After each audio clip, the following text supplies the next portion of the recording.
New to the Madrid release is a tool that helps define an hourly rate for a resource, group, or role.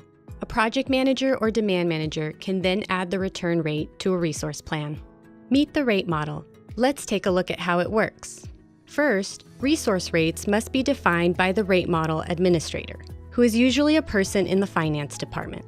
The defined resource is referred to as a rate line, and each line contains information such as the dates of availability, the assigned group, resource name, role, location, and rate.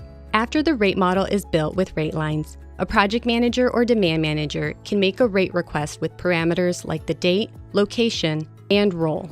The rate model will run the request against the rate lines and return a rate value. Here's what the rate model process looks like. The rate model is built with rate lines representing resources. A rate request with attribute values like role or location and a date range is made. The date range from the request is used to filter the rate lines. If there are rate lines remaining, the first attribute value is applied as a filter. The rate model continues to check for remaining rate lines and applies attribute values in order of priority. Once all attribute values are applied, the rate model will return the final hourly rate to the request. Now let's see what it looks like when a project manager requests the rate for an analyst located in San Francisco with availability from May 15th to August 27th. To begin, attribute values are defined with a priority value. Priority determines the order in which attribute values are filtered and applied to a rate request. The lowest number will be applied first, and the highest number applied last. In this example, the group attribute has the lowest number. Therefore, it has the highest priority and will be applied first. The role attribute applied second, and the location attribute last. Now let's see what happens inside the rate model when the rate request for an analyst in San Francisco is executed.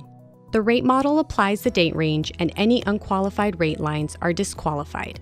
In this case, 1 rate line is disqualified and 8 rate lines remain. The remaining rate lines will now be evaluated for a match against the 3 defined attribute values. First, the group value is applied, disqualifying 5 rate lines. Then the role value is applied, disqualifying 1. Lastly, the location value is applied and 1 rate line with an hourly rate of $235 remains.